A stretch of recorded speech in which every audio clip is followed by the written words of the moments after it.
Welcome to another NFL BTL Exclusive, where we're going to talk everything NFC, which is me, Krabs, and Jovan's two teams conference. I'm stoked to talk about this one, Jovan. We've got NFL football en route. We're recording this puppy right before Thursday Night Football, Ravens-Chiefs. But that's not what we're talking about today. If you guys want to hear about the AFC and those two teams, you can listen to the pod we already recorded. Today, we're diving into the NFC. Okay, we're talking about the Commanders. We're talking about the Bucs. Their divisions, who's winning them, who's coming out, who's making the playoffs, any players we're really high on this year. If there's something going on in these divisions in the NFC, you guys are going to hear about it. Jovan, I'm excited to talk about our conference here, a sleeper, right? A conference that really has not done much of late. So they've only won 3 of the last 10 Super Bowls. But could we see an NFC team break through this season at plus 105 to win the SB this year? Yeah, you just got to pray they don't run into the Chiefs again, because that's really the great equalizer. First it was Brady and the Patriots, then it became Mahomes and the Chiefs. So if there can be some kind of madness in the AFC, which we kind of think it's going to be, partially because there's some really good teams in the AFC, but partially because we're really hoping the Mahomes doesn't get to a third straight Super Bowl or win a third straight Super Bowl, it can happen from the NFC. You never know until you know. Right now, the NFC is plus 105 before the season to win the Super Bowl. AFC minus 125. They're getting some respect preseason, but we haven't even seen a football game yet. There's a lot to talk about. There's a lot to happen, Jovan. Why don't we cut the shit and dive right in to my division, the NFC East? Why don't we get started in the best division in football history, the NFC East? Okay, you know the old trends. People talk about this every single year for the last decade or so. The same team who won the division the year before typically does not win the upcoming season, right? It's almost never a repeat winner. Are we going to see a new team win the NFC East this season, Jovan? What do you think?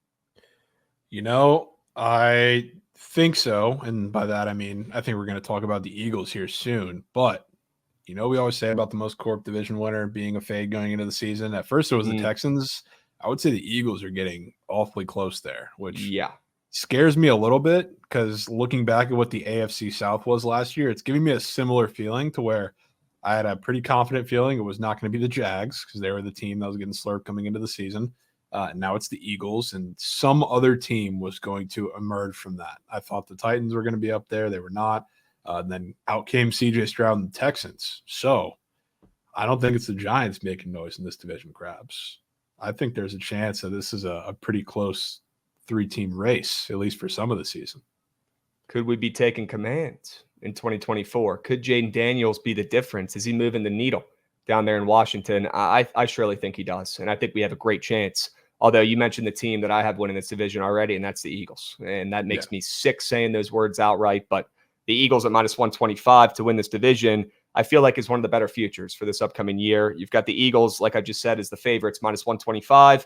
The Cowboys plus 170, the Commanders plus 900s, and then the Giants all the way down there plus 2,000. I think we could both agree the Giants, although they're probably the least talked about team this season, besides people making fun of Daniel Jones throwing picks in the preseason, they're probably not going to win the Super Bowl this upcoming year, and they're probably not going to make the playoffs. They might go over their win total. They might win some more games in that division than people expect, because that division is really gritty and weird, and you see teams that are bad upset teams all the time that you wouldn't expect, Jovan, but probably not going to be the Giants this year. Could the Commanders do something? 100%. I feel like they're one of the teams in football this year that could, has the highest ceiling and probably the lowest floor, to be completely honest with you. New coach, new regime, right? New owners taking over recently, and a new QB, most importantly. It could be JD5 season. I'm bought in fully. I've told everybody I know to draft him in fantasy football. He's going to be an absolute menace through the air and on the ground, like we've talked about all season, Jovan. I think the Commanders have a great chance to win this division. I do.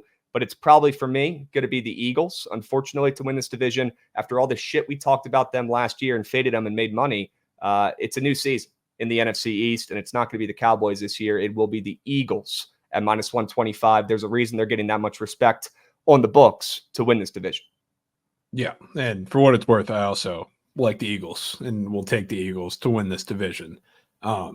But again, I want to preface it with saying I feel like the NFC this year specifically is so open to one of those teams coming from the bottom of the division to make like a crazy run to maybe winning the division. So that's why I mentioned the Commanders. There's probably one that I like better in another division, but I wouldn't quite rule it out, because there's going to be, I think, a couple of those in the NFC. But ultimately, I do think it's the Eagles winning the division. Okay. All right. I do as well. What are we thinking about the Cowboys this year? I mean, typically you're hearing people talk about the Cowboys all off season. It's on ESPN every fucking night. They're talking about Jerry Jones, Dak Prescott, all these guys, CeeDee Lamb. But it's been a pretty quiet offseason overall, besides talking about the contracts. Not a lot of people talking about the Cowboys or their expectations on the field. I feel like people are just kind of fed up and done with the Cowboys. Could this be the year they finally do something? Me personally, I think the Cowboys don't win this division, but I do think they make the playoffs as a wild card team, and we could see them do something in the postseason, right? I'm higher on the Eagles in the regular season this year, not so much in the postseason. I don't think Jalen Hurts is really a winner. Not really liking that team, honestly, at this point, but I do think they bounce back in the regular season and win this division. But the Cowboys are a team later on in the year that I feel like could catch some steam and momentum. They have obviously the Dak and CD connection, which is going to be elite. There's really not a better combo out there. CD, once again, if he stays healthy, will probably lead the league in receiving yards, or at least be top 3 with ease. So the Cowboys, even without a great running back, I still think they're going to be a sneaky team that could do something in the playoffs this year, but I'm not as high on them in the regular season. Yeah, I agree. Their schedule is significantly tougher than last year. And you see that like right out of the gate. They're going to Cleveland and playing the Browns against that defense. They got to play the Ravens, a week after that.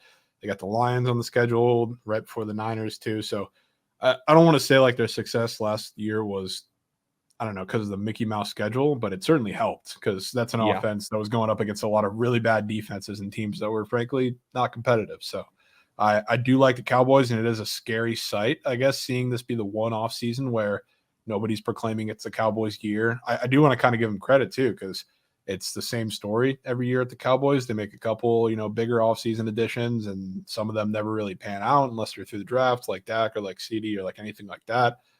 This is the one year they did try something different. They just kind of ran it back with the same team that was really good last year, folded in the playoffs, but a scary offense. I know the targets are kind of, narrowed down because you got CD and Ferg and, Brandon Cooks, and the RB situation with Dowdle and Zeke is a little different. But again, this is like the one year they didn't do anything. Nobody's high on the Cowboys. I feel like second half of the season, like you said, they're going to start picking it up and make this race a little close if it isn't already.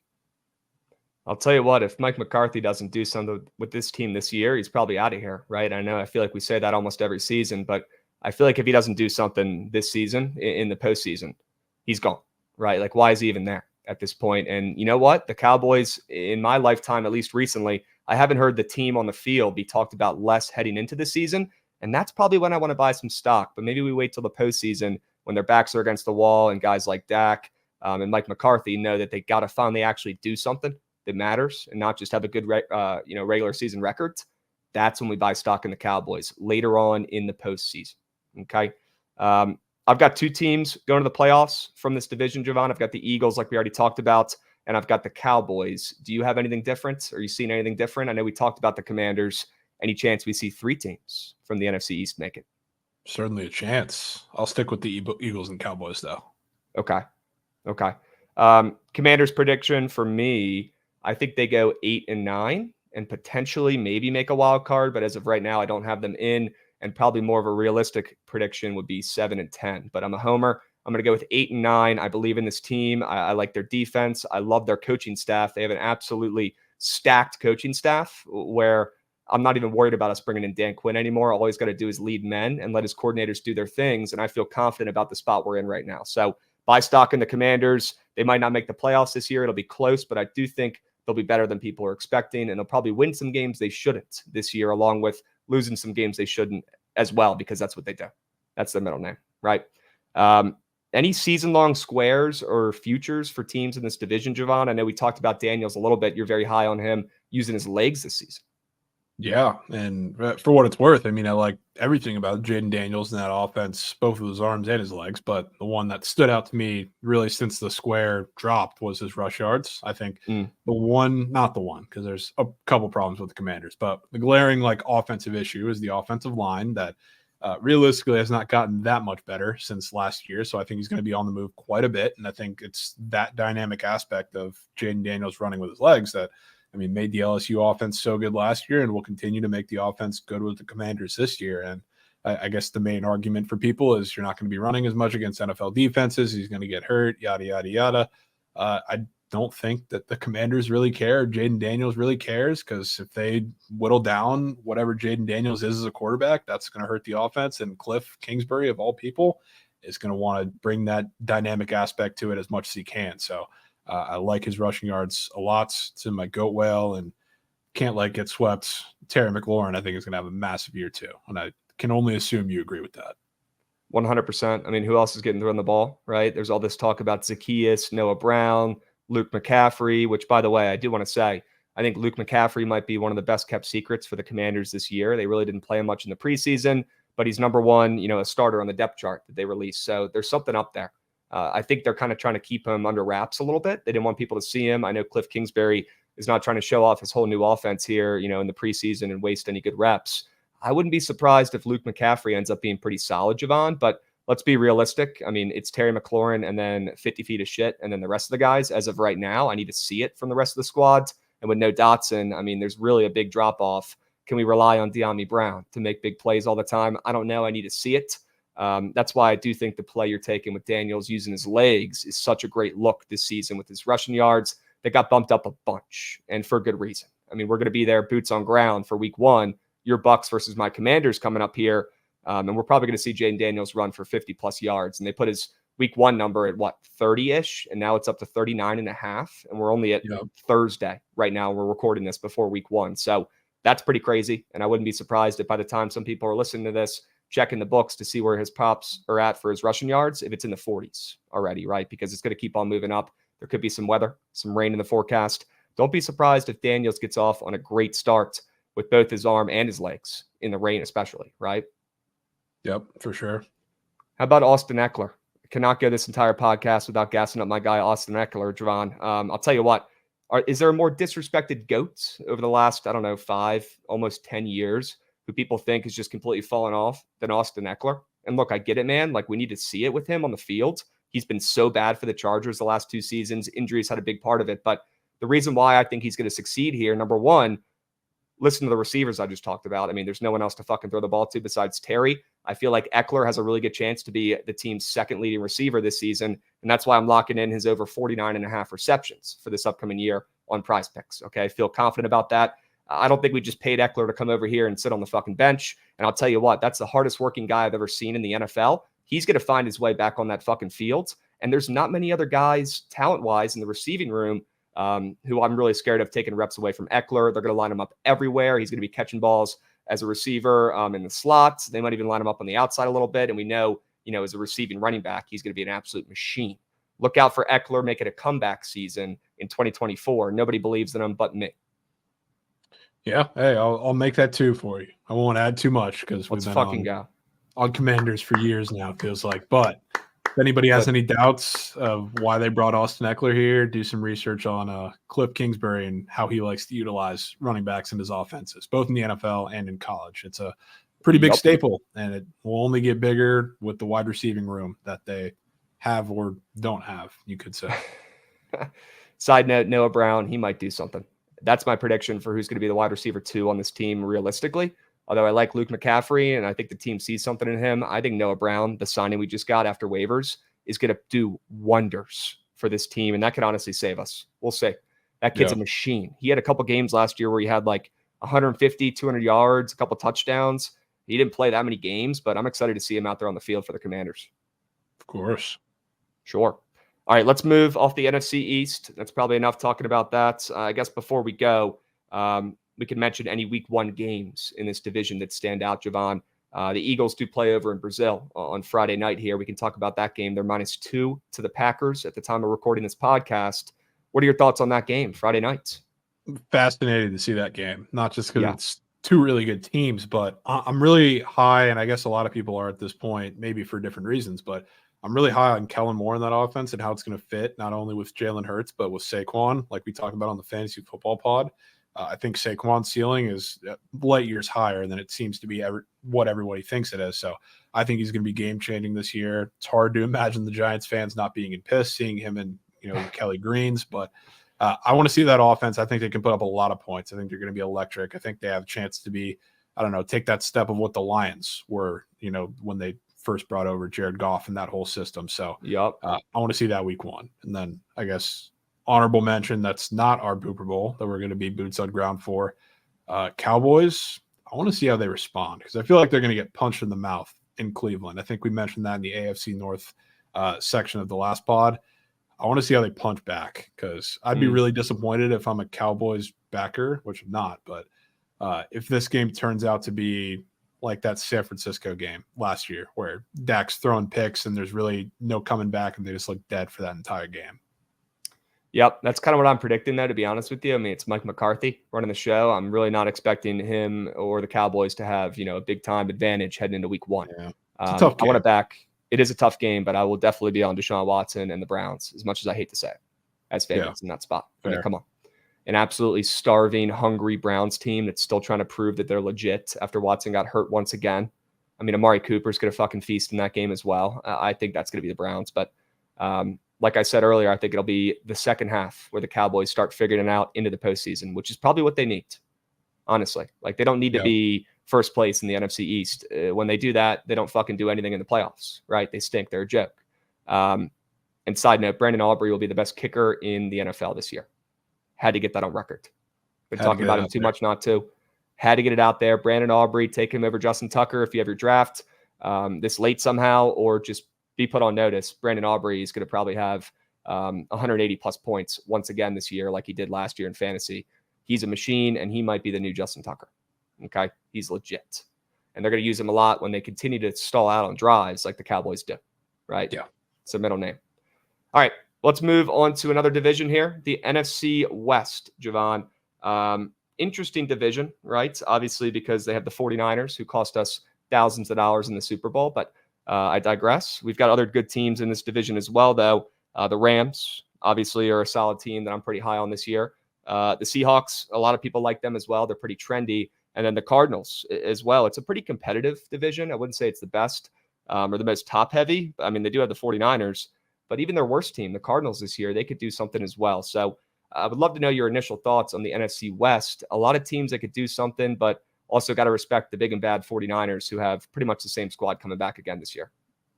Yeah, I like the 49ers, and it's tough to say because this is a year that they're coming in after. I don't want to say it feels like their window's closed because, like, when you look at personnel and everything, they have everybody back for the most part. So, like, it's not like the window's closed. It just feels like last year was the year that everything lined up. Like, you had a career CMC year with little to no injuries. You had the wide receiver room that stayed mostly healthy. Like, Brock Purdy had a fantastic year that I still don't think he got enough credit for, and that defense was absolutely amazing. Maybe let them down a little bit when they needed them most, but nevertheless got them there. So I don't want to say I'm low on the 49ers necessarily. It just feels like a weird year after that. Then you have the Ayuk, hold out for a trade, and then you had Trent Williams holding out. Now CMC is coming into the season a little banged up. Seems like he's going to be fine, but it's just something in my gut tells me this is going to end not poorly, but just not as well as last year for the 49ers.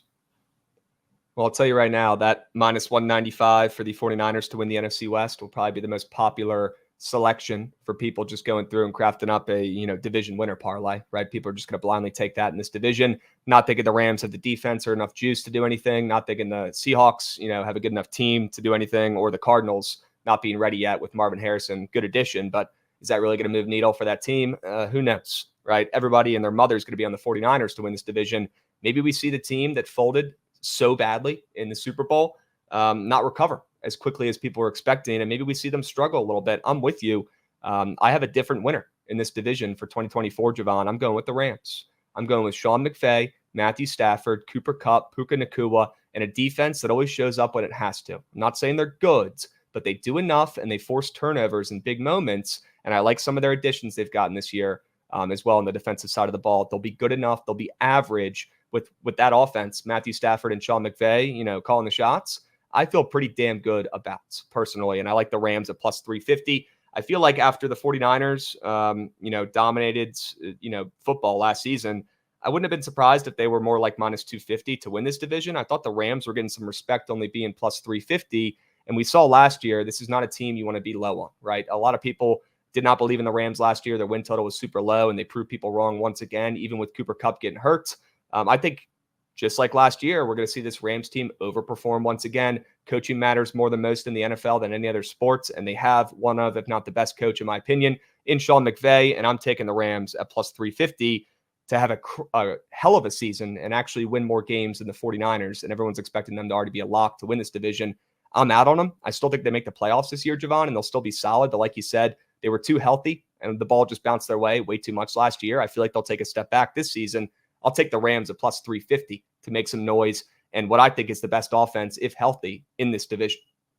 Yeah, it's hard to argue against that. If you get a healthy year out of Stafford, Puka, Kyren, Kupp, like, it's pretty impossible to say they're not going to be at the table of the best in that division. Yep. Again, going on the same little track that I think there feels to be like a chalky winner in pretty much every NFC division, whether it's the Niners. I guess you can argue the NFC North is a little weird, but a lot of people love the Lions, and you have the Eagles, and you have the Falcons. So I want to take some pretty big plus chick. I think the Rams are a solid option, and I want to go with the Seahawks, which I've kind of talked myself into in the last week or so, which I think a lot of people have started to get on the Seahawks train. I think I'm one of them. I think Mike Macdonald has Coach of the Year potential. The thing that I love so much about the Seahawks coming into the season, even though I do think that it's a little shaky on the point of offense, I think the offense can be average. They'll take a little bit of a step back. I don't love Geno Smith. I think Sam Howell can be a dynamic add to that offense if he needs to be. But this is a return to like the Legion of Boom days, where I feel like the Seahawks have been led by their defense. This is really the first time you could say that since, I don't know, really the Super Bowl against the Patriots, because now you have Mike Macdonald, who's a defensive mastermind, going into a team that, has a loaded DB room.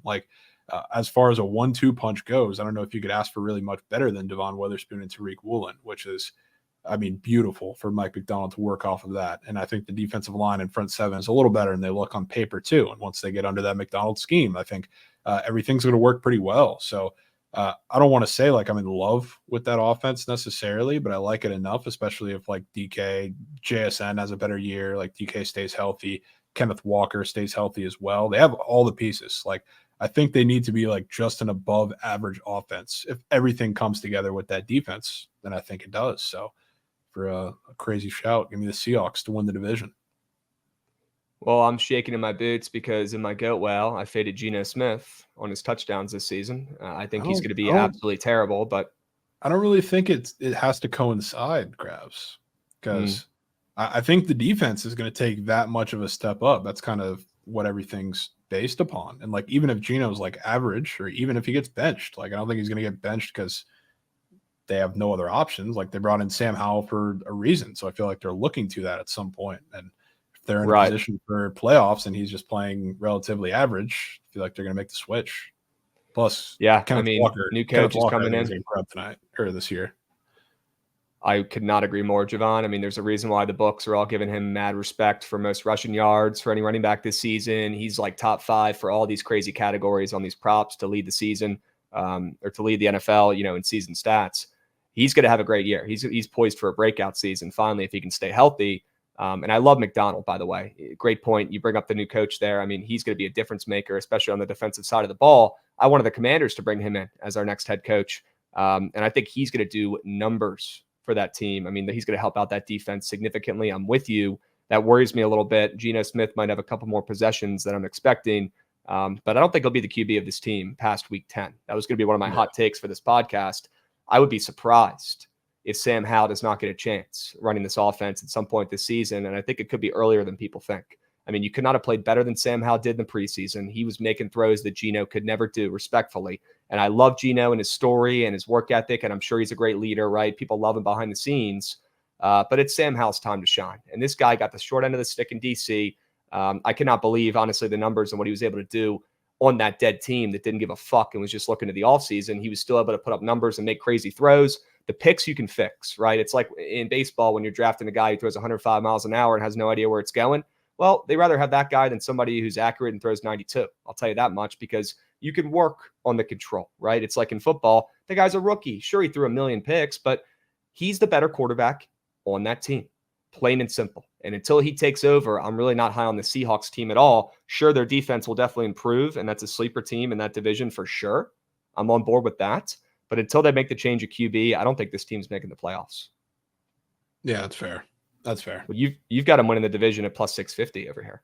Yeah, I mean, Yeah. I went for a ceiling play, which a lot of that's just because, I mean, first of all, we talked about the injury situation last year for the Niners. It wasn't really there. Maybe it's there this year. Who knows? A lot of the guys are very injury prone, and we didn't see that. But I think there's some regression coming from them. And then also the Rams, I guess, are in the same situation. Not that they weren't hurt last year, but injury prone guys. And that Rams team is just so incredibly difficult to read because they can beat anybody, but it seems like they can lose to anybody at the same time too. So like the Seahawks, I feel like have maybe a higher floor than some people think. So that's why I wanted to take some upside with them and go on the ceiling side of everything.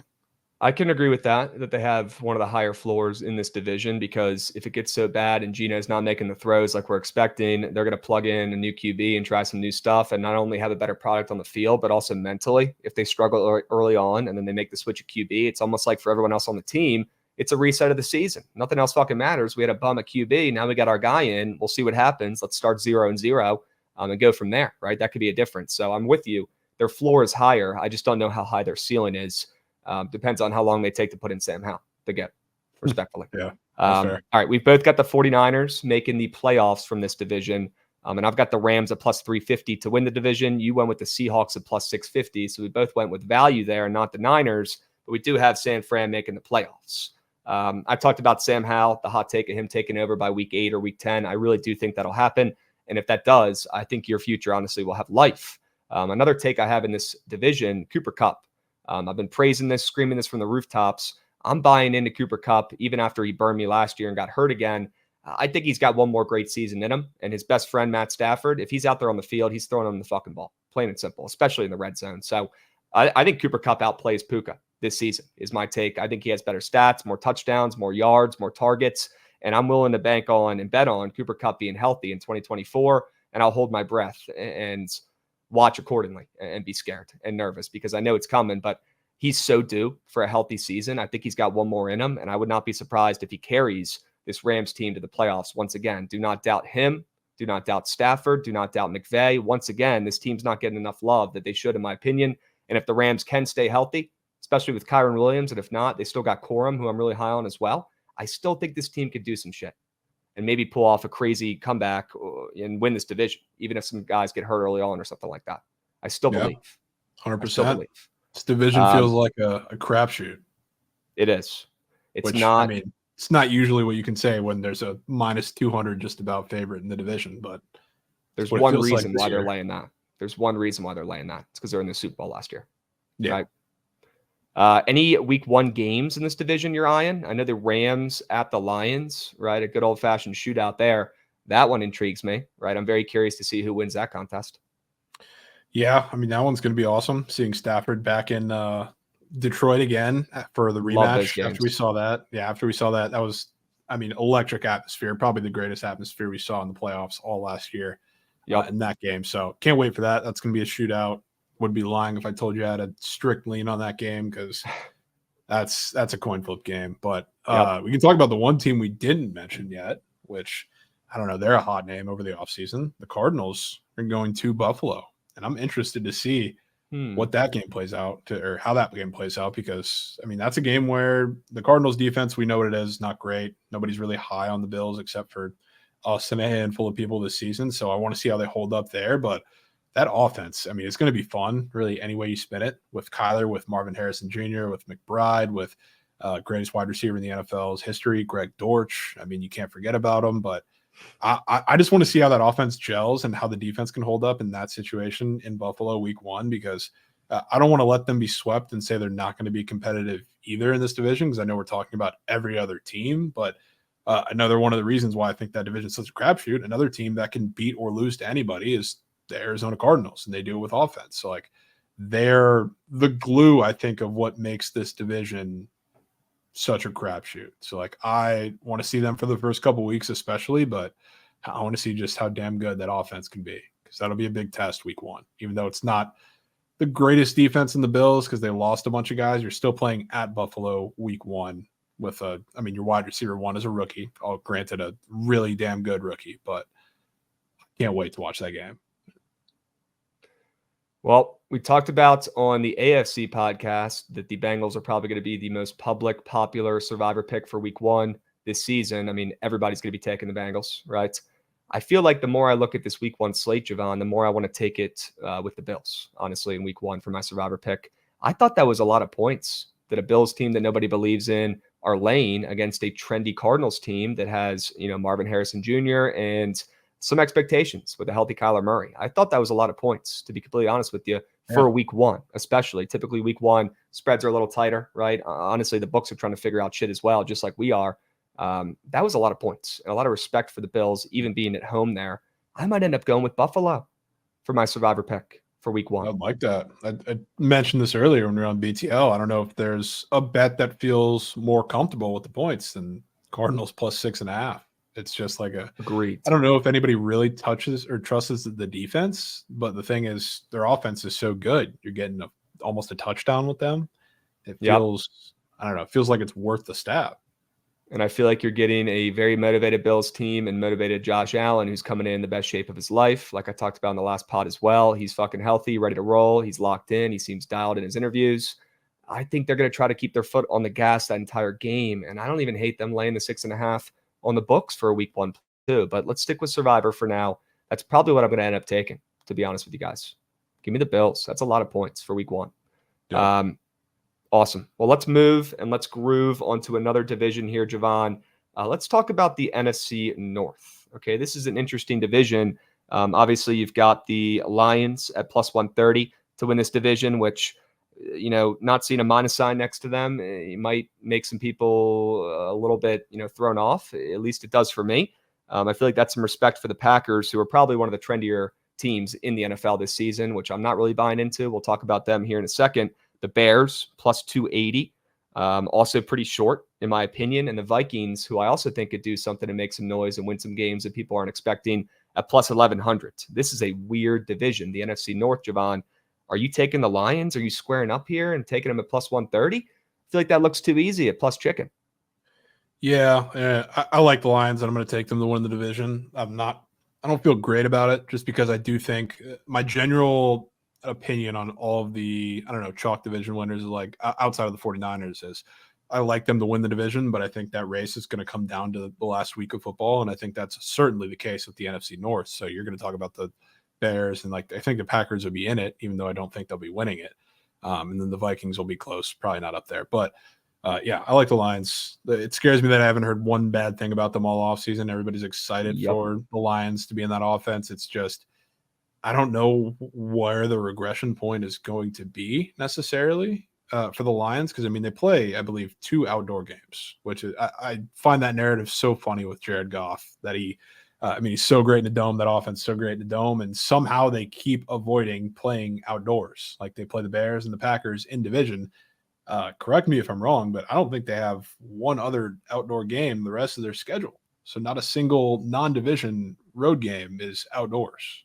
That is crazy. Insane to me. Insane to me that the schedule makers let that happen. Except for the 49ers and right before New Year's Eve, but that's San Fran. It's not like weather affects that. But so 3 games outdoors in that offense. The defense added some guys too. So, they should be better as a unit there, you would think. And if that happens and that defense comes together a little better than they did last year, especially, towards the beginning of the season, I don't know who's stopping them, but I certainly think the Bears will be in that discussion, because I am rare that I'm on a number 1 draft pick and a team that's very, very hyped. And I guess the same for you, but I ain't getting off the Bears train. Yeah, I like the Bears at plus 280, man.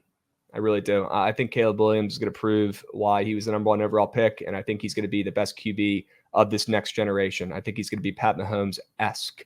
Maybe not that great. Pat Mahomes is honestly getting a Tom Brady level here, which is crazy to even say, because he's got so many years left. I guess you could thank Andy Reid for that, being a GOAT coach as well. But this Bears team is going to be good. This Bears team's getting talked about a lot, but they should be. And they added a ton of pieces on offense as well, Jovan, that I'm excited about to help their rookie QB and Caleb Williams. Like, I'm pretty blown because the Commanders really did not add a ton of pieces on offense or beef up the O-line a ton. Maybe they're seeing something that I don't. I don't really know, but I'm jealous of what the Bears are doing with Caleb Williams. They are setting him up for success. He has zero excuses. I mean, look at that receiving core. He's got so many great receivers to throw the ball to. Don't love Cole Kmet, but he's good enough, right? He can at least go out there, run routes, at least act like he's doing something. I don't even think he's going to be tight end 1 there for what it's worth. By the end of the season, he probably won't be. I think it'll be Gerald Everett by not even the end of the season, probably a couple weeks in. Wouldn't be surprised. Kmet sucks. But their receiving room is great. Their defense, I feel like, is underappreciated. I feel like them re-signing their head coach at the end of last season was very telling, and you could tell by the end of the season how they were playing, how hard they were fucking playing, and how locked in they were, that they figured something out. And I like the momentum from that Bears team from last season, and keeping that coach and keeping that defense, which impressed me a ton. I mean, the Bears have a good defense every single year. It doesn't matter what's going on. They just do. It's what the Bears fucking do every single season. It's not going to change this year. That D-line is going to be better than people think. Montez Sweat is such an underrated piece on that line, and they've got a pretty solid secondary as well. Their defense will be competitive, and I think Caleb Williams is going to make throws this year that we haven't seen in a while from a rookie QB, probably since Mahomes, to be completely honest with you. This kid is a difference maker. There's a reason why the Bears are getting this much respect preseason. There's a reason why, and although we know the trends with rookie QBs in the NFL, they always suck 9.5 times out of 10. They always stink. They never win games their first game of the season, their first game of their career. They never go to the playoffs their first year. Like, it's just rare. It's hard to find success with these rookie QBs.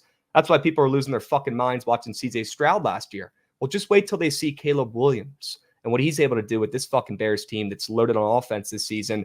I feel like the plus 280 is a gift, to be completely frank with you. But the fact that it's that short, a Bears team that never does anything or wins games, is a great sign odds-wise. But I mean, just football team-wise and roster-wise, maybe I'm overrating Caleb Williams in my brain. I don't know, but I'm so high on this kid. I feel like they should be right up there with the Lions to win this division. Their roster's stacked. Am I wrong? I think there should be a little bit of an odds difference, maybe a little less than what we see. But the Lions are a little more established, but there has not been a better situation for a rookie quarterback than, I don't know, I've ever seen. At least one that never has. Drafted. That got drafted as high as he did. We're talking about like top 5, top 10 picks. I mean, this is the best we've seen, and it's not even relatively close. So, I mean, Caleb Williams is one of the best quarterback prospects that we've seen in quite some time. Then he gets drafted into a situation like this with weapons, with a defense, with everything behind him. So it's hard to ignore. I know we love to fade, hype trains in this household, but it's not one I can get with. No. I think the Bears will be damn good this season. I can already see it. Caleb Williams and co. coming into town in D.C. against my Commanders. That's going to be one hell of a game. I think it's around like midway through the season, maybe a little bit earlier. I'm going to have to go to that game and find a way to be there, because that's going to be epic. That's going to be QB1 versus QB2, two of the best QBs in this draft going at it. And I would not be surprised if Caleb Williams gets the better of my guy, JD5, in that game, because I just think Caleb Williams is going to be him. At least it can't be worse than the last Bears-Commanders game. I remember that one. On Thursday Night Football, that borderline worst game I've ever watched. They own us, bro. They absolutely own us. Yeah, I think that was the DJ Moore million yards game, right? Yeah. Pretty sure. Yeah. Gosh, man. They'll probably come into our house and beat us this season too. Give me the Bears at plus 280 to win this division. I'm high on this team. I'm buying the hype. I'm drinking the Kool-Aid.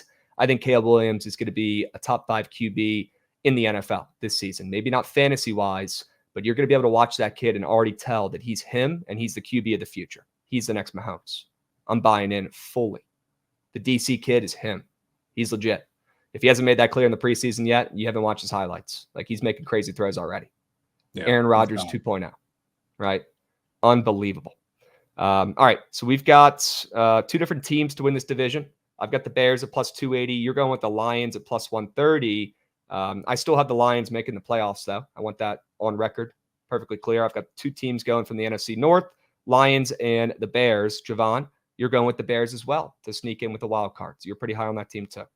Yeah, I think it can sneak in. They feel like this season for the Bears feels to me like the Texans last year, not where they win the division necessarily, even though I think that's possible, but have a really good season, sneak into the playoffs, maybe don't really amount to anything in the playoffs, but they have a lot to build on going into the next season. Yep. Bold prediction, DeAndre Carter will return a punt for a touchdown this season. He was a former Commander. This guy is maybe the smartest special teams player I've ever witnessed in his time here in D.C. I respect the fuck out of that guy. He's a grinder, and he finds his way through tackles on kick and punt returns. Looks like he's going to be their punt returner this season. You will see on NFL Red Zone DeAndre Carter returning a fucking punt to the house this year. I'm calling it right now. You're calling just it right now. Actually incredible at sneaking the Commanders into every conversation. It's your greatest skill by far. It might be. Yep. And that's probably concerning. I might need to get that figured out. All right. Well, Caleb Williams, like I already said, he's going to be the number one overall. He's going to prove why he's the number one overall pick and why he's one of the best QBs in the NFL in his rookie season. Do you have any other futures, whether it's prize picks, season longs, or futures on the books in this division, Jovan, that you're eyeing? I haven't got to the counter with this yet, and I guess I will maybe today. Maybe by the time we have this out, I'll have this punched in, but I'm kind of off the Packers train this year. So I want to punch in their under. And a lot of it has to do with a specific stretch of their schedule. I don't know what weeks these exactly are, but they have a stretch like almost at the back end of their season. They go Texans at home, Jags on the road, Lions at home, Bears on the road, Niners at home, Dolphins at home, Lions on the road, and then Seahawks on the road. Like that, as good as you think that offense is, and I know they made, I guess, defensive changes. They fired Joe Barry, and now they bring in Jeff Hafley from BC, guy that I really like and respect. The defense has to show me something complete for me to believe that offense, even though like Jordan Love showed plenty, that wide receiver room is deep. I think Josh Jacobs is in a pretty good spot this year as well if he's going to be the bell cow guy. I just don't feel like it's enough coming into this season. I feel like the hype is not unwarranted, but it's gone a little far. So like they're going to have to be winning big game after big game after big game to really be in it by the time we get to the end of the season. And they have like a couple winnable games towards the end of the year, which could be big for wild card and or division if they're in that race. It's just I'm not quite there. I do like Jordan Love. I don't want to make it seem like I'm kind of out on that whole hype train, but Packers as a team, I'm not quite there. I think they're the odd man out of the three that are getting a lot of hype this offseason in the NFC North. I cannot agree more. And I feel like the Jordan Love is a little bit forced, to be honest with you. It feels forced to me. The kid has had some great games so far in his career. Don't get me wrong. And he had one hell of a season last year overall. Okay. He was great. He was an above average QB. I'll tip my cap. He was fucking good. But I feel like the love is a little bit forced. I don't understand it. This kid at times looks like the worst QB in the NFL, at least once a month. 1 out of every 4 games. He looks terrible out there and costs his team a win. I'm not fully bought into the Jordan Love show, to be completely honest with you. And everyone talks about, they're bringing back their entire team from last year on the field. I don't know if that's a great thing. People are gassing up these young receivers for no reason, in my opinion, Jovan. I mean, Romeo Doubs, Jaden Reed, Wicks, Bo Melton, like these guys are all getting gassed up. And I don't really understand why. Like, when have they ever actually done anything on the field? And Christian Watson, who is the receiver I'm the highest on that team, the guy has glass bones and can't even stay out there on the field. So I am low on this team. I'm with you. I don't like the Packers this season. I do like their coach, LaFleur. I feel like he gets disrespected, but I like him. I just don't think Jordan Love is moving needle as much as people ask, or as much as people act. I don't really understand all the hype. I don't think he's a top 10 QB yet. And people are acting like he is. I know he just got paid. Good for him. I need to see it. And I don't think it's a great thing they're returning all these guys. I am with you on Josh Jacobs. And I think he has a 1,000-yard season. I just don't think anybody else is really going to be ready. A.J. Dillon's out for the whole year. And I am very high on Marshawn Lloyd for dynasty drafts and for dynasty teams. The USC running back, this kid could be the running back of the future for them, but probably not this season. And he's already hurt too. And so is Emmanuel Wilson as well. So it's going to be the Josh Jacobs season. I like him to get over 1,000 yards, but I'm not liking Jordan Love too much. I'll be honest with you. Yeah, this team feels a year away to me because especially like I talked about Hafley in the defense, like I think he has to really get his guys in there and get them bought in. And I don't think that's going to happen off the rip, but it's not like they have a chance to adjust or anything with the way that schedule shakes out. So I think they're a year away. And then the wide receiver situation, like they are deep, and I don't want to pretend like they're bad wide receivers because they're not. The thing is, like, I want to see 2 guys like really emerge as the stars there. Like it's almost one of those where like every guy for the Packers is the next guy up. Like Christian Watson is the alpha in that room, but everybody's drafting. I don't know. Wicks is a sleeper that they think is going to break out. Like Jaden Reed, same deal. It's like, I want to see guys solidify themselves, and that will make me bought in to the Packers, like in a season long conversation. And I feel like maybe this year is the year they take to finally get there going into next year. So that's kind of my plan. I don't like them as much this year, but next year I feel like they really could have everything together. Let's talk about the Vikings for a second. I don't want to let them get swept. Yeah. I thought about putting the Vikings on here as a playoff team, which people might think I'm fucking insane for that, but I think this Vikings team will be better than people think, and I like their win total over for this season. I'll tell you a couple reasons why. Number one, I don't think Sam Darnold's done yet. I think he might be solid, average, decent, at least as good as Nick Mullins was without all the turnovers. Let's hope. I mean, Nick Mullins reminded me a little bit of Sam Howell. The guy could huck it, but he was a turnover machine. Gosh, they got to get him out of there. Now he's the backup. I like Darnold. Honestly, I'm not mad about J.J. McCarthy being out the whole season. Let him sit out. Let him learn. No rush. And let Sam Darnold be average, and that might be all this team needs. Aaron Jones is poised for a breakout year, a bounce back season. Jay Jettas, we know he's a fucking machine. I don't care who's throwing him the ball. He figures it out. He's an absolute stud. And their O-line is pretty solid as well. They just paid my guy, Christian Darrisaw, who's an absolute machine up there on their O-line. So their defense worries me a little bit. They upgrade a little bit at corner this season. But they have a great coach, an offensive mind in Kevin O'Connell, and I believe in him and what he's building out there in Minnesota. I think that team will be better than people are thinking, but the best future for them is probably just their win total over. I think they'll win a couple more games than people expect. They might not make the playoffs yet or surprise some people that way. And there's some other really good teams in this division as well. So I feel like I'm already crazy enough taking the Bears to win it. I'll just go ahead and stick with the Vikings win total over. Yeah, I don't hate that. The Vikings, even though this didn't happen like before the season, they remind me a little bit of like the Burrow situation where Browning came in and he was like perfectly fine and won them a couple games, but eventually kind of flamed out towards the end. That's kind of the vibe they get with the Vikings. I feel like they're going to have their moments for a couple weeks where the offense looks really good and it's able to mask whatever the defense is. But by the time we get to the end of the season, I mean, they're not really competitive whatsoever. My one worry with them would just be like it was already supposed to be pretty much a rebuilding year. Now I don't really know what incentive they have to really go for it and win at this point with Darnold. Well, you got Darnold, who if he doesn't do something this year, he will never start another game ever in the NFL. Yeah, that's motivation. He has some incentive. Yeah, that's their coach. Sure. People are asking questions about O'Connell. They're saying, "Is this guy him? Should we have given him the head coaching keys? Is he only a coordinator? Right? Can he run a team?" There's questions being asked about the Vikings, and I think they answer some of them this season, and I think they will be better than people think. But I'm with you. I don't think they're going to be a playoff type team, but I would not sleep on an O'Connell offense. That's for sure.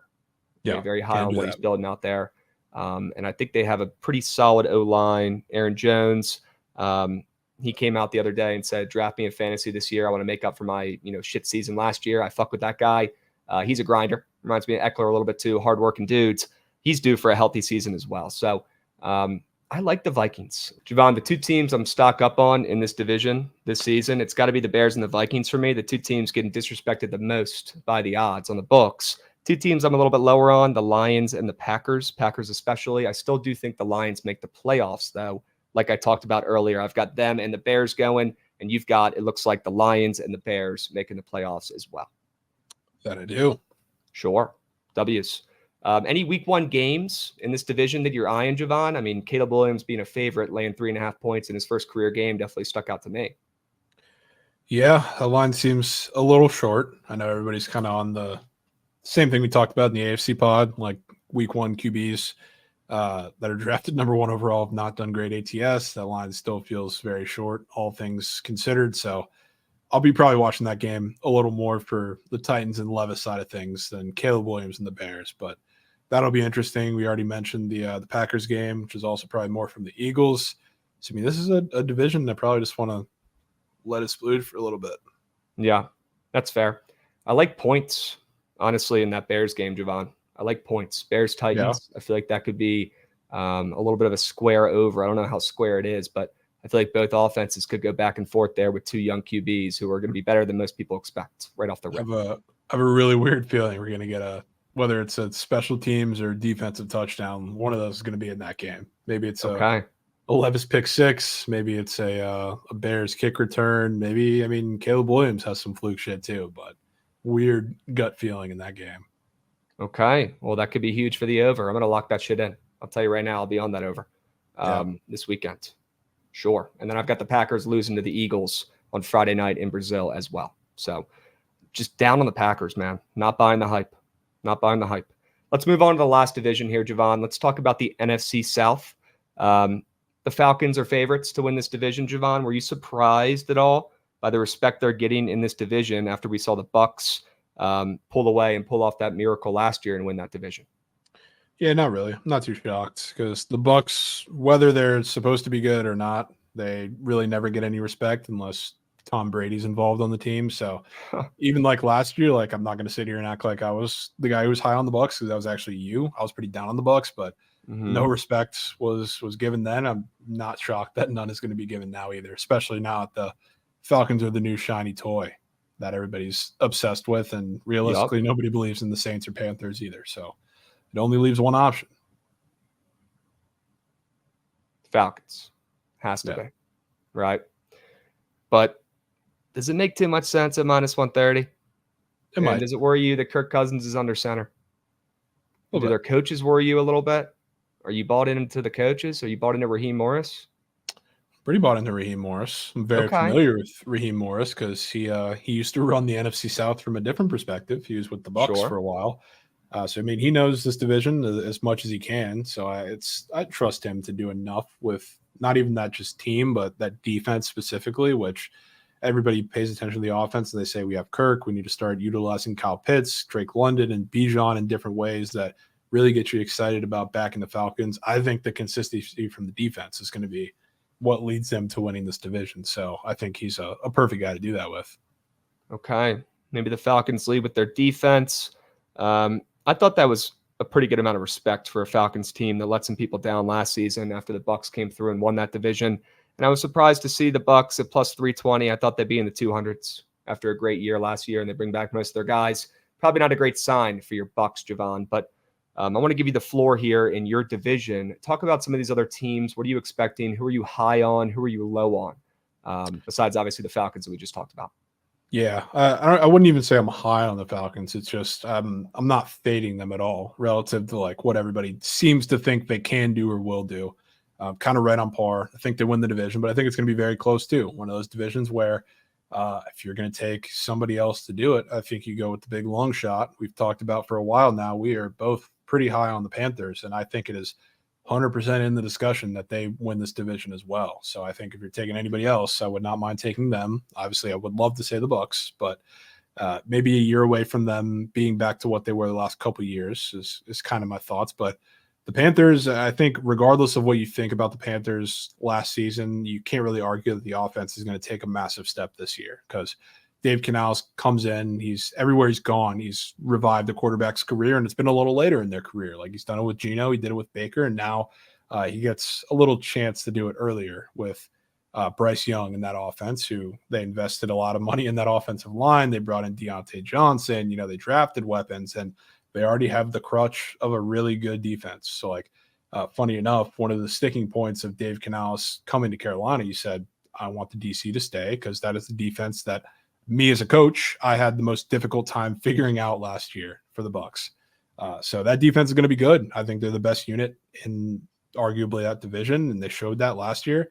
And then the offense is going to take a big step forward. I'm not high on the Saints. I'm not particularly high on the Bucs. I think they're going to be average. So I think throughout this division, it's going to be a great division all season to bet dogs. I like the Falcons to win it, but I would be lying if I said I didn't think the Panthers were going to be right up there, even if they're right up there with 8 or 9 wins.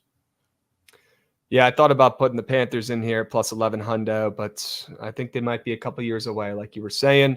And I'm with you on the Falcons at minus 130 to win this division. I'm scared, shaking in my boots, saying that out loud, having to trust Kirk Cousins and the team who's the favorite to win this division. That doesn't feel right to me. But respectfully, Jovan, this division is not great. I think the Saints are going to stink. I think the Panthers are going to impress some people and really improve greatly, but maybe not enough to be a playoff team yet. I need to see that, at least offensively, to see them if they take that step on the field.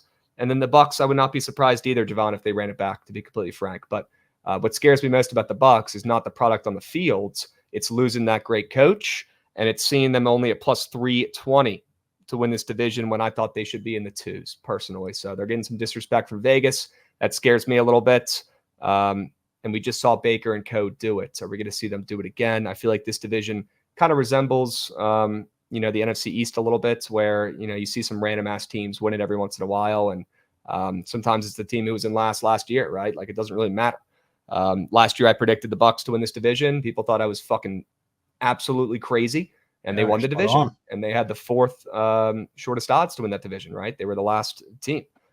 This year, I think the Panthers, like you said, could make it close, could make it weird. I could so see it, and I hope you're right, because I'll have some money invested in that team. But the Falcons will find a way at the end of the day to utilize Bijan Robinson, who I think will be the best running back in football this season, to carry them to a playoff spot and a division win. Yeah, I agree. And the only thing that kind of had me on the ropes for a little bit, or I guess that's probably not the best way to put it, but I think it's going to be a competitive division. What tipped the scales for me for the Falcons is looking at their schedule towards the end of the season, when the games are going to really start stacking up and mattering. And they have the easiest schedule in the NFL, period. So that's on their side, but especially late in the season. I mean, who knows what the Broncos are going to be at that point, but like their end of the season goes Saints, Broncos, Chargers, Vikings, who might not be competitive at that point, Raiders, who might not be competitive at that point, Giants, Commanders, and then Panthers. Like, that's for an already easy schedule to have it backloaded like that with easy games when it's really stacking up to matter for the playoffs and for the division. It's really hard to fade that, no matter if we get like a really good Kirk Cousins, or even if he's like kind of disappointing in that team. I don't know if it really matters. Like, everything lines up way too well. Agreed. I think instead of taking the Panthers to win this division at a crazy price, plus 11 hundo, we are high on that squad and we're bought in, Jovan, but let's not be too crazy here. We'll stick with the Falcons. That's the only team that both of us have making the playoffs from this division. And then the better place to probably play the Panthers and back them is their win total, right? At over 5.5, minus 130, you can still get it at. So I think they win 6+ games this year with ease, personally. I think their O-line is going to improve greatly, probably one of the biggest improvements in the NFL, besides maybe the Titans, is my prediction there. And I think you're going to see Bryce Young wake up a little bit. Not saying he's going to be Caleb Williams, not saying he's going to be Patrick Mahomes, but I do think Bryce Young will show that he is an NFL quarterback this season. And that's what that team needs. As soon as you see him step up and make some throws, the confidence from that squad, every position group goes up immensely, because they have a legitimate QB. And I think he's going to show that this year, right? I think they bring him back to life. Bryce Young season. Let's take that over win total, 5.5, and let's lock in the Falcons at minus 130 to win that division and hold our breath, because we're putting our coins on Kirk Cousins. Jesus. Jovan, I mentioned Bijan Robinson earlier. I think he's going to absolutely carry that Falcons team to the playoffs this year and be a menace both as a receiver and running back, and I would not be surprised if that guy leads football in rushing yards, or just combined yards from a running back in a year where McCaffrey, not saying I want him to get hurt or that he's going to get hurt, but he's been pretty healthy recently, and he's already coming into this season a little banged up. That sketches me out. Some of their line guys are hurt. I know Trent's back, but I wouldn't be surprised if Bijan leads the way, and he shows that he's an elite rushing and receiving running back this year and leads all running backs in rushing receiving yards. Any players or teams, futures, season-long squares, anything that you're eyeing in this division that we haven't talked about yet? Yeah, since you talked about the Commanders while we were on the NFC East, I got to talk about the Bucs a little bit while we make our way to the South. So here we go. Chris Godwin's my guy for the Bucs this year, and like last year, I wasn't too high on Mike Evans. I didn't know how that new offense was going to work out. It worked out beautifully to my pain and season entries, but I mean, as a Bucs fan, it was really good to see. This year, new offense that's a little more run-based. It's like Leon Cohn's bringing him in, and I think the schemes for the run game are going to be significantly better, which should be great for the running backs, but it's also great for Baker Mayfield and Chris Godwin, who's going to be in the slot. When Chris Godwin's in the slot, he gets utilized so much more than any other time. I wish I could tell you the exact numbers, but his target rate jumps up dramatically when he's in the slot. And like last year, he wasn't really a big part of the offense because they were making him play outside because that was the way Canales wanted the offense. It worked for the team, didn't work for Godwin. So I like Chris Godwin. I took his receptions in my goat whale. And then I think the run game, like I talked about, is going to be so much better too. But I don't know if it's going to be Rashad White's, like we talked about on the fantasy pod. I think by the time, at minimum, end of the season, Bucky Irving, Rashad White's going to be a 50-50 split. So, like, I think Rashad White fantasy owners are going to be in piss a little bit because Bucky Irving, just from watching him, like in the preseason and at college, like Rachaad White's problem is that he cannot hit a hole. He's not decisive. Like, he got carried by volume and what he does in the receiving game. Bucky Irving can do everything that he can do better. And we have a coach that we just brought in that was his literal RB coach at Oregon. And I don't think that's any accident at all. So I think it's Bucky Irving's season, especially when we get deeper in the season. But I will die on the Godwin hill this year. It's my main Bucks take. Some great nugs there about your team, Jovan. I'd love to hear it. And maybe for some Rachaad White fantasy football owners out there who are in some not as deep leagues, maybe go out there and add Bucky Irving to your bench. Maybe add him to your reserves because you might need him. One of my friends who's also a Bucks fan was asking me this because we shared the same sentiment, but like he drafted him. I think there's going to be like an initial spike like throughout the season because like the run game is going to be better. The offensive line is better. The schemes are better. It's like early in the season, I think everybody's going to start buying in and saying, oh, Rachaad White is doing what a lot of the fantasy gurus are expecting him to do this season before there's a pretty significant drop-off because Bucky Irving and maybe Sean Tucker too start getting touches. So if you drafted him, maybe sell a little high a couple weeks into the season. Sure. Love that. All right, cut the shit. That's enough talking about this division, Jovan. Let's talk about the Commanders at the Bucs. Okay, let's talk about what matters. Let's talk about where we're heading this weekend to Tampa. It'll be my first time in Tampa. I'm excited. I've heard good things. I've heard it's very fun and very hot. And those are two things that, as a contrarian Krabs, scare me a little bit. But I'll make sure I bring a hat and some sunscreen. Jovan, what should I be expecting down there in Tampa this time of year? We're going to have a good time? Yeah, we'll have a good time for sure. It's probably going to be hot. I think there's going to be some weather, though, so maybe the sun won't be out, which would be actually huge. So we're not baking in the stadium. But, yeah, I mean, that game, at least on paper, we should be treated to a little offensive showdown because those are two secondaries that probably could not be lower on in the NFL. They're really, really bad on both sides. The one thing that I really hate about the Bucs season this season is their secondary. And that's why I really want to be biased and say they're going to have a shot to upset the Falcons and this new hype train that they have, but the secondary won't let me get there. And now they're going off what I think is going to be a pretty dynamic offense. So I think we're in for some excitement. Yep. I think we're in for some points and maybe even an underdog cashing outright on the money line. I like the Commanders to win this game on the roads. I like the Commanders to come in. Could be a shit bet, Krabs. It could be a shit bet, or it could be a winner. Could be a winner.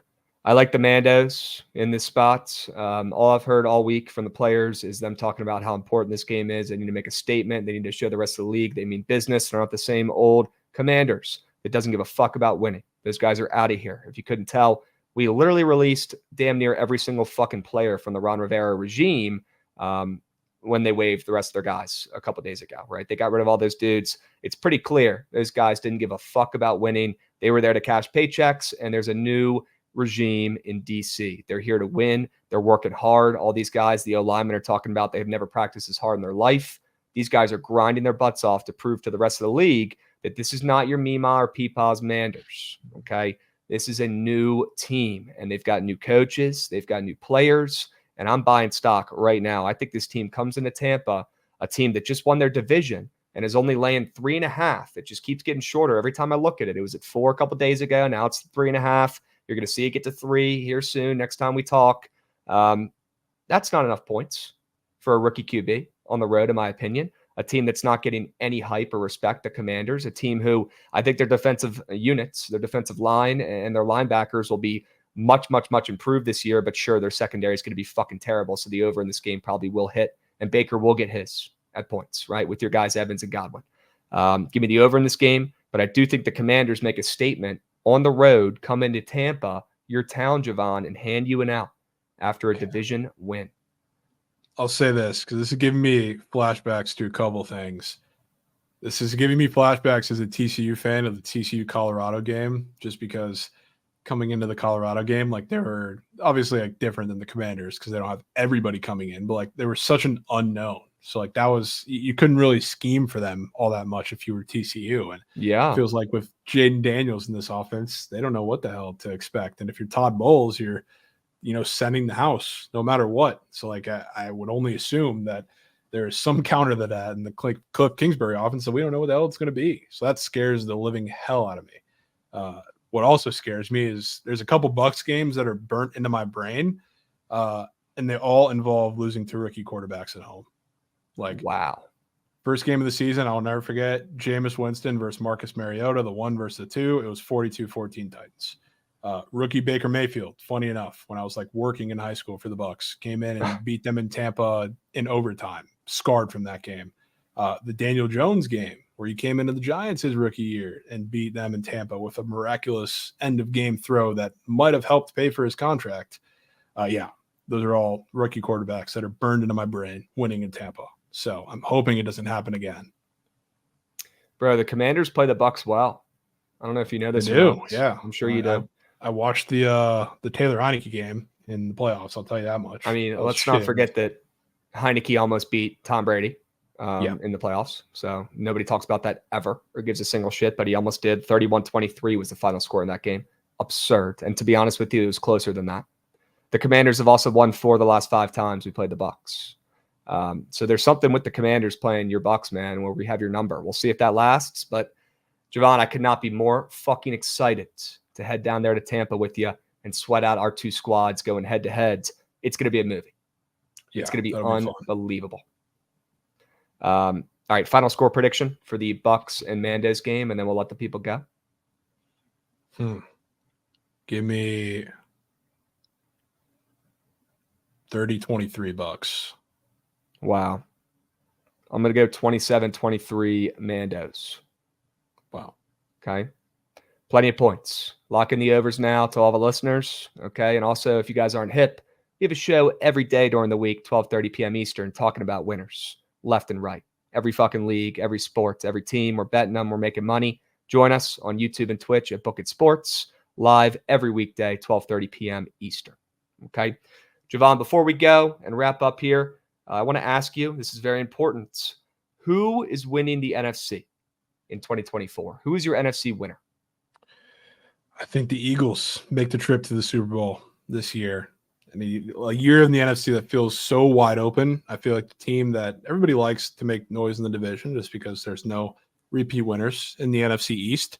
I feel like not enough people are giving them the luxury to make that jump because of what we saw last year towards the end of the year, which I feel like you and me too, if we were on that train, but you led it especially. We were fading the Eagles big time and calling them frauds last season. And now coming into this year, I think it's their year to put everything together with Saquon, with Kellen Moore as an OC, with an offense that I think is going to be damn good and a defense that, to be honest with you, could not get much worse after it ended last year. So they're taking the jump and making the trip to New Orleans. I think the Super Bowl's in. Yes, sure.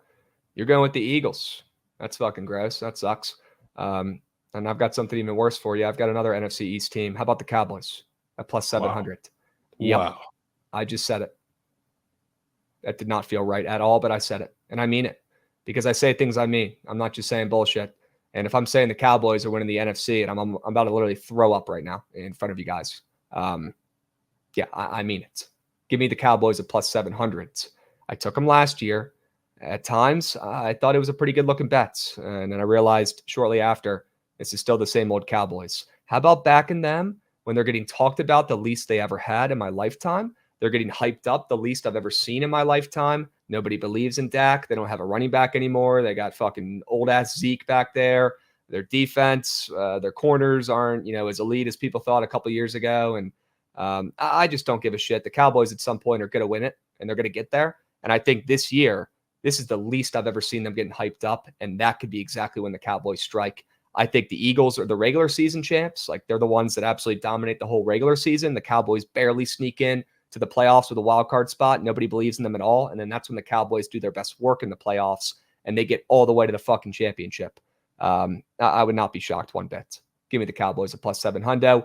I'm buying stock in Dak in the postseason and the Eagles in the regular season, and that makes me sick to my stomach. But the NFC East is back. They're back. There's going to be 3 good teams in that division this year. Okay? Hypothetical situation here, Krabs. Cowboys, Chiefs, Super Bowl. Who are you rooting for? Cowboys versus the Chiefs.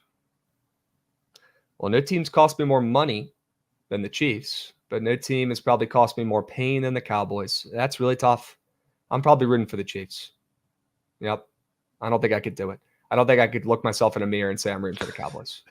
I don't know if Unless I could the either. Cowboys, you know what? Unless the Cowboys are favorites in that game, and then I'd have no fucking choice but to bet them. Yeah. All right, I'll leave it at that. All right. You've got the Eagles. I've got the Cowboys. And I wish I never even asked the question of who's winning the NFC, but you got our two winners there to all of our listeners. And if you guys are listening on YouTube, that's awesome. Make sure you drop a like and let me know in the comments who you think is winning the NFC this season. Who's getting to the Super Bowl from the NFC side? Who's winning it at conference this year? Let me know in the YouTube comments. And if you're listening on Spotify or Apple Music, thank you guys. Make sure you bookmark it, save it, follow us, the Bookit Sports Podcast Network. We'll have plenty more NFL pods and pods down the line releasing here in the coming weeks. Okay, so stay tapped in. Make sure you follow us on YouTube, Twitch, and watch our live shows every single day at 12:30 p.m. Eastern. We appreciate you guys listening. Good luck this NFL season. Please don't blow your entire bankroll in week 1. And me and Jovan will catch you guys in Tampa down there at 4 p.m. Eastern for the biggest game of the season. I'm stoked for it. Yeah, the Boober Bowl, Krabs. It's about that Sure. time. Sure. I've been waiting for this day for months, for the Commanders to go down there and take your lunch money. You ready? Oh, I'm so ready. All right, we'll catch you guys later. We'll see you in Tampa. Thanks for listening. We'll be.